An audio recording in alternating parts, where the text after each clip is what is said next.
Hi everyone, welcome to Keikomo webinar. Thanks for streaming with us. China's economy experienced a deep contraction in the first quarter due to disruption caused by the novel coronavirus outbreak. But major economy indicators improved and China's foreign trade rebounded in March, and most domestic manufacturers have resumed production substantially in March, as the global spread of the virus is bringing headwinds to the world's second-largest economy. Domestic concern has now shifted to how the foreign trade situation will be developing. China is the largest pesticide production country. Foreign export accounts for over 70%. Let's flash back to the pesticide exportation in early 2020 and see what can we expect the future development for pesticide export. Sherry. Yes, thanks for having me. The export volume of pesticide from China witnessed a fall during January to February 2020, year-on-year, because of the outbreak of COVID-19. During that period of time, the export volume from China to the world was about 616 million US dollar, while that in the same period of last year was more than 733 million US dollar, down by 15% year-on-year. And the export volume of pesticide from China was also declined. During January to February this year, the export volume of pesticide decreased to about 226,000 tons from about 259,900 tons in January to February of last year. In addition to the influence of COVID-19, we should also pay attention to Sino-US relationship as well as planting situation in Brazil and the United States. As you know, Brazil and the US are both the largest consuming countries of China's pesticide products. If Brazil and the US keep a strong exportation of soybean and corn products, demand on pesticides for those crops will increase at the same time. So it was expected China's pesticide export had been influenced by COVID-19 to a certain extent in February 2020. Data show a significant fall in the export volume of pesticide in February 2020, and the export price was fluctuant compared with January. Can we look at some specific examples?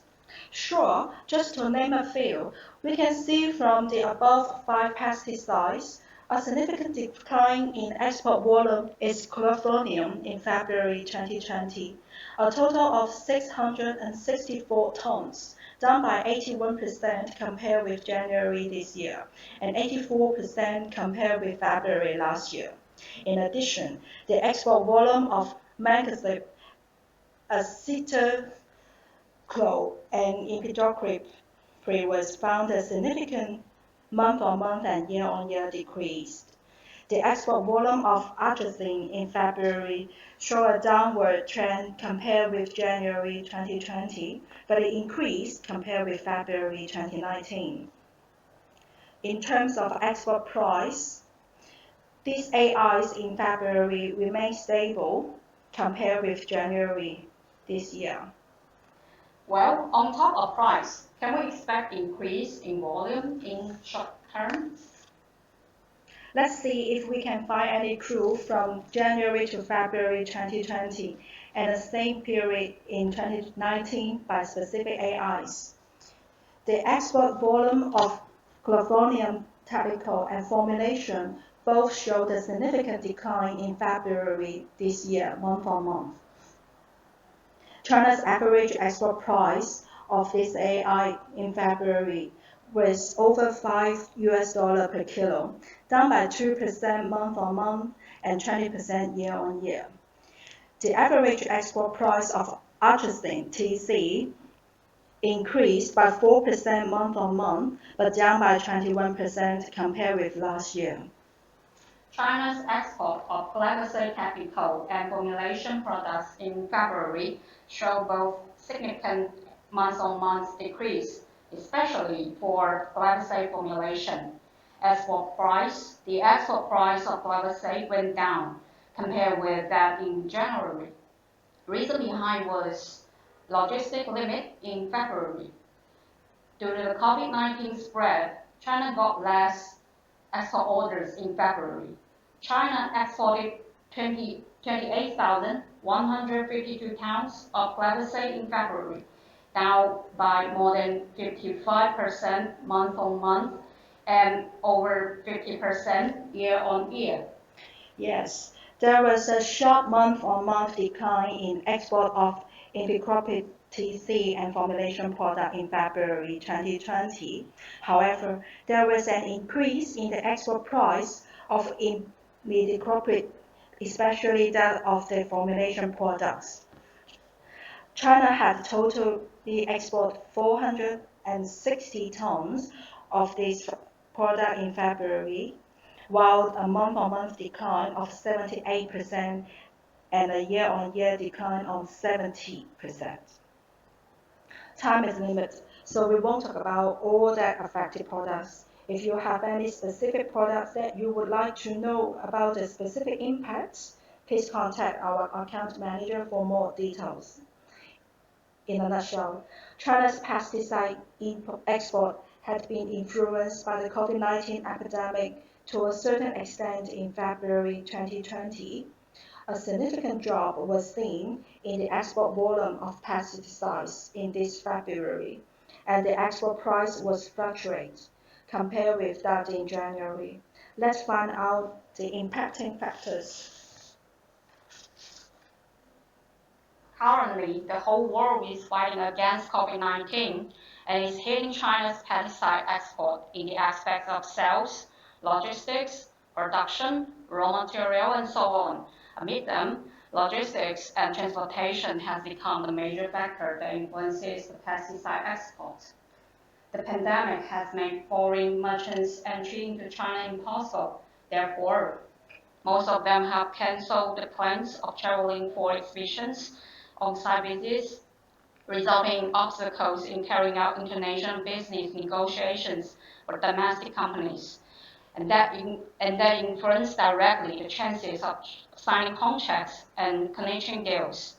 On the other hand, cancellation and postponement of trade fairs render domestic companies losing chances to promote their new products to foreign customers and to develop new relationships. In regards of logistics, we all know many countries are under strict lockdown. Container ships must be inspected or quarantined upon arrivals. Even you can sell some goods, it becomes an issue for recipients to receive the shipment in time. Therefore, buyers' desire to purchase was held off and demand was sluggish in past few weeks.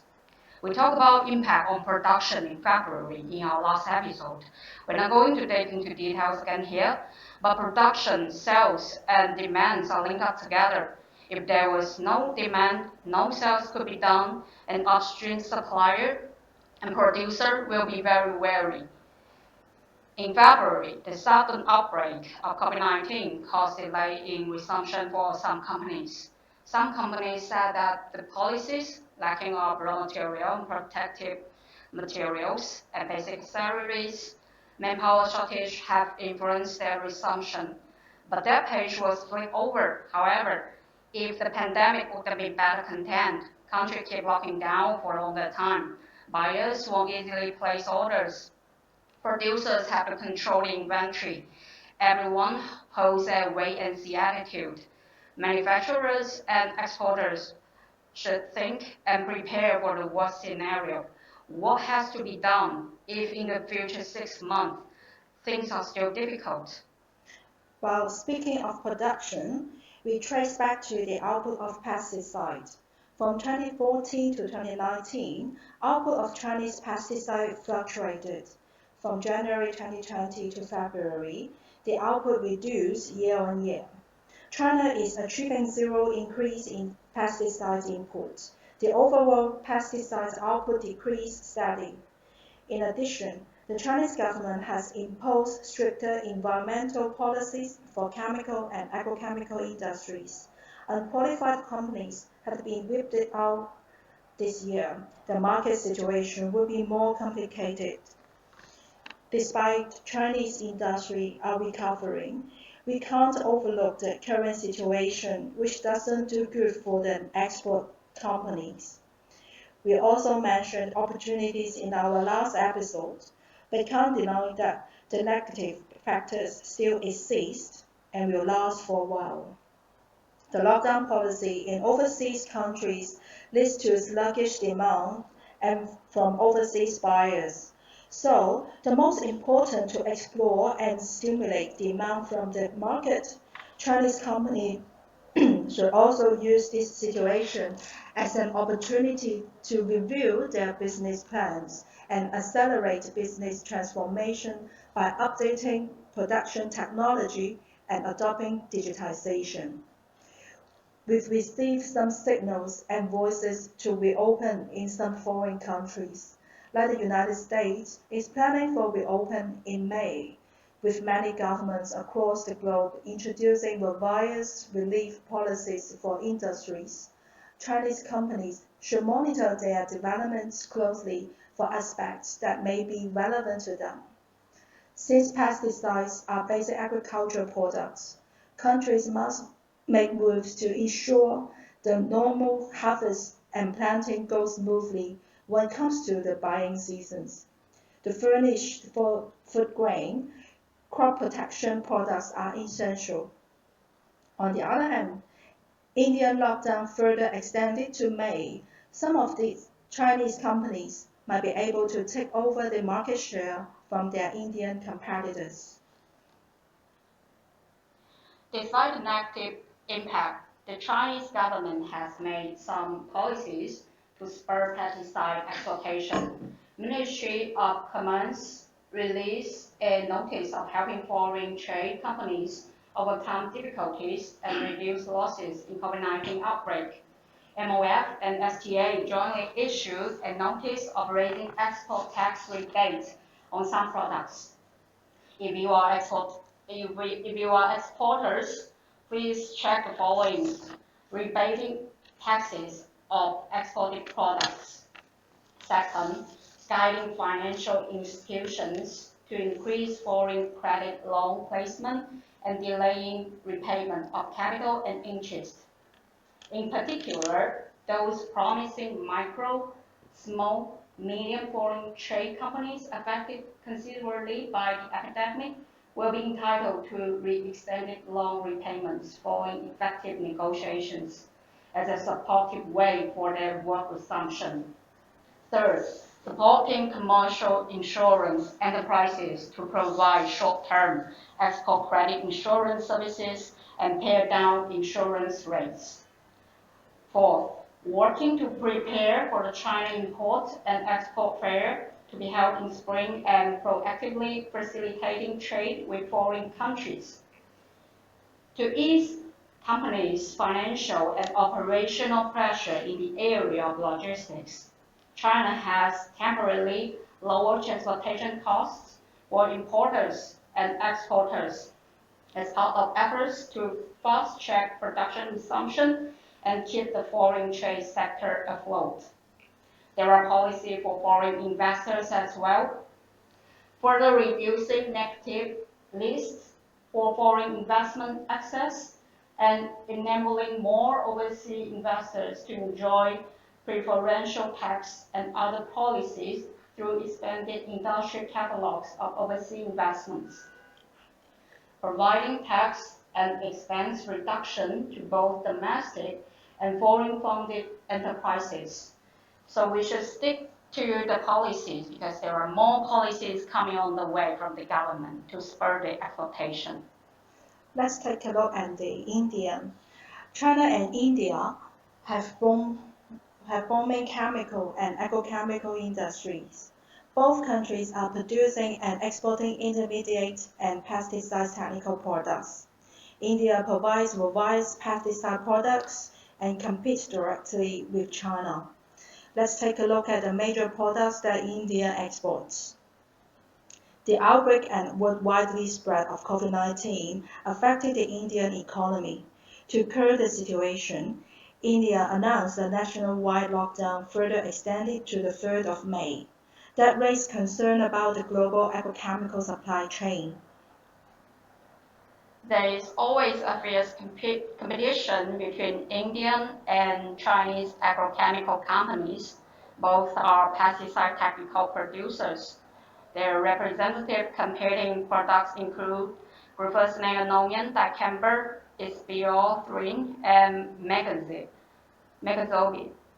India occupies a relatively high proportion of the world's production capacities of pyrethroid pesticides and megazib. It's believed the price would rise due to reduction in supply. We can assume that China's export volume of those above-mentioned pesticides are expected to rise in the second quarter. Now take a look at the Indian agrochemical companies.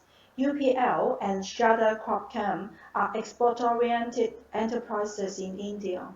With main operation in America, UPL had achieved steady growth over the past few years. However, the COVID-19 pandemic has disrupted the global economy dramatically. Due to the investors' worries of its overseas risks, UPL's share price dived from the high level in February. Meanwhile, Sharda, who's primarily operating its business in Europe and American countries, suffered 55% decline in its market values. Likewise, Wiley's India and Dakota Agritechnology, which had established a foothold in India, had profit from export business, witnessed a 31% to 36% drop in their share prices. Sulfentosanic is drawing attention recently since a major fire broke out in one of Tago's factories.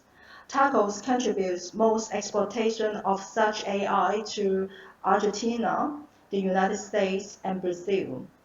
From CCM's export data analysis and the statistic data from China's General Administration of Customs, the export volume of this chemical in 2019 was up to 3,933 tons, as formulation products 41 tons. Top three destinations from China are the technical export was also Brazil, America, and Argentina, which total imported 3,921 tons technical from China. Please also look at the current situation of economy and demands in those three countries if any manufacturers plans to increase their output. Looking back to China, China is major pesticide exporters of the world, and it takes a dominant position in the international agrochemical markets, with products exported to over 180 countries and regions. According to the data from the National Bureau of Statistics of China, nearly 70% of China's output of pesticide from January to November 2019 was produced for exportation. As of now, we can see that domestic logistics and production have been recovering, and China's export activity is returning normal. So now is a good time for the exports of China-made pesticides, benefiting from the nation's positive measures to remain growth in the foreign trade sector.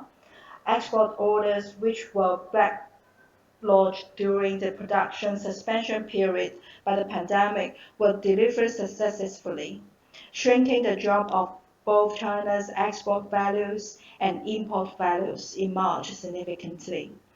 This reflects that Chinese foreign trade remains robust and is rapidly diversifying after the association of Southeast Asian nations has replaced the European Union as its largest trade partner. However, the lockdown of India will suppress short-term demand from China-made intermediates from domestic chemical manufacturers. Every year, India imports pesticide TC intermediates and formulations worth nearly $1 billion.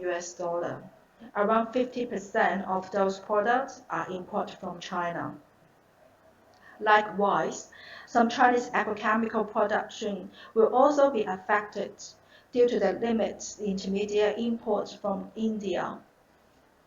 According to the export data from Chainalysis and the globe's current situation, we could expect the Chinese pesticides exportation would likely to have a V-shaped growth trendy if the pandemic is under control in the third quarter, while every country would maintain stable domestic supply of food grain, pesticide products as an essential part of the agriculture industry. Demand remains stable. We will keep monitoring the trend of import and export data of Chinese agrochemical products. But in this uncertain time, information exchange becomes more important and crucial for strategic planning. K-Commerce thus has launched a new global monitoring platform alongside with the Impact Factor platform for you to keep up with useful information update in China and abroad. We just launched the second version. The export data analysis section is on the way. For more details about new platforms, please contact your account manager. We're happy to assist you. Or you can visit the website right away to see how it looks like. And we have two more webinars coming. One is COVID-19 impact on China vitamin industry held on this Thursday, 5 p.m. And the other one, next Wednesday, topic is about oil price slump and its risks and opportunities. If you are interested to join these webinars, please contact your company for the webinar link. And thank you for having us today. Please stay tuned with us. We're looking forward to seeing you again. Thanks for your participation. Bye. Bye.